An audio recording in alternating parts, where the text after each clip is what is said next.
Thank you very much, John. Friends,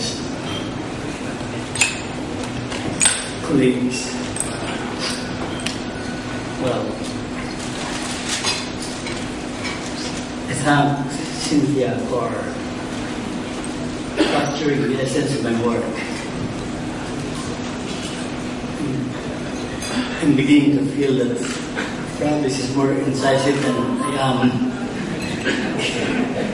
into the inner workings of politics. But, you know, we worked for 3 years in the salt mines, UP, at the Center of Integrative Studies, so I came to know she's a person who just produces manuscripts and doesn't talk much. And the academic community, the rule is produce or perish. That's why Cynthia is esteemed for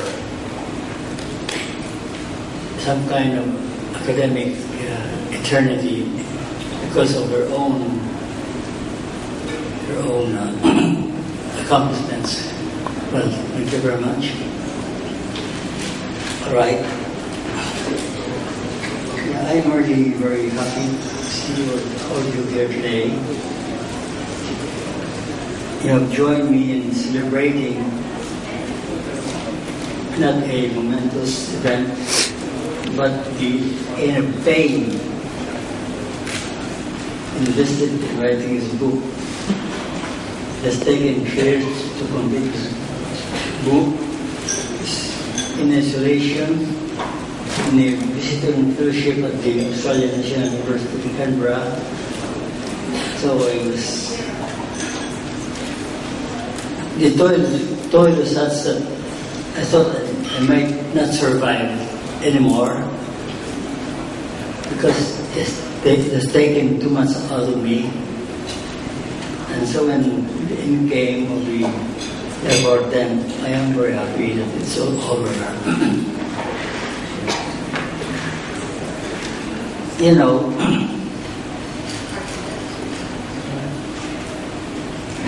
the book in its present form is not the original concept.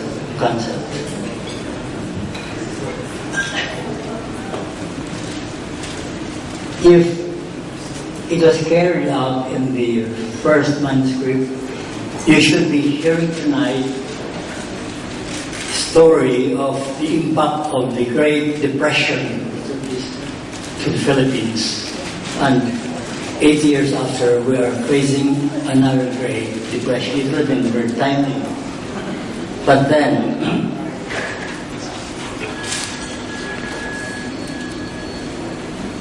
change came.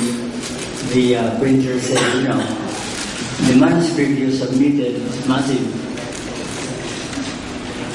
It's more than 600 pages in text. That's too much to swallow. You might cause some kind of indigestion, so you better split the thing in half. So that is where the decision came to split into 2 manageable volumes.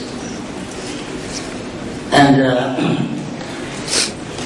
I like the idea. It was really a brilliant idea, although I really had a very romantic association with the Depression, because it was the era into which I was born, and it was one of the greatest moments of despair of the human race after the Second World War. That marked the end of the just age in Europe, the age of hedonism, of the Jitterbug, and then after that came the blues, a sad period of despair in the industrial democracy. That is another story that will be developed in the next volume. This book is really tour de force. There are two important reasons why I like it. First, the 60s were the most turbulent period since the Second World War. It was a period that the world barely was on the edge of nuclear war. Second, it has so many cultural, romantic connotations. First, it was the age of the Beatles, and then it was the age of the miniskirt. You know, at that age, girls love to display their legs, you know. And I was doing some lectures at the University of the Philippines, and I had a bunch of naughty young girls, and they always cross their legs when I was doing lectures, and that put me on the spot. I said, what will I do with this? I mean, if I paid attention to them, which of course it was very hard to resist. And then I was very embarrassed and I didn't know what to do, but I kept pretending that I didn't like to watch their legs.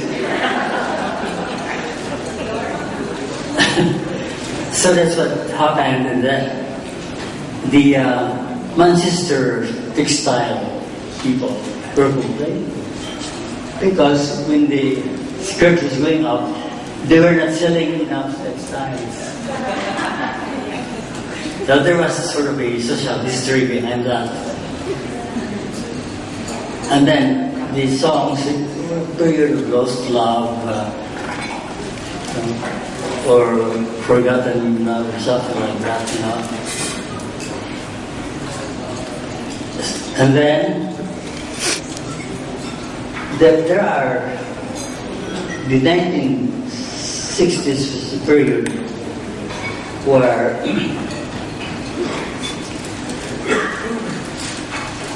which to me was very special because it was the golden age of the Philippine economy and the golden age of Philippine journalism in foreign affairs.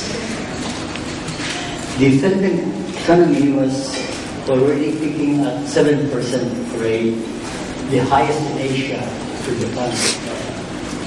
And that was the milieu that was very inspiring to me when I started. You know, it gave me pride where when I presented my passport, they respected my passport, they respected my rights, whether as I was in a authoritarian society or in the socialist world, they respected my right to be there and to meet people. They never.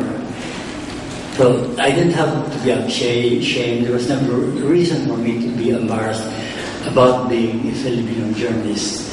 And Filipino journalists were becoming competitive in a very competitive world where information was monopolized by big Western agencies. We wanted to show that we were looking at things from our own eyes, the small countries, and we're making our own expression of aspiration for sovereignty. And this book covers the political and diplomatic initiatives of the Philippine government in trying to prove to the world that it was veering away from too much association with the U.S. Our own fellow Asians were part of Latin American in Asia, and we don't belong there, but it never embarrassed me because I said, so what? That's what I am. I don't have to apologize to any bloody fault there called my Filipino citizenship. I want to see the world from my point of view and tell you that this is what's happening, whether you like it. So when I was traveling, the Caucasian girls said, I like your black hair.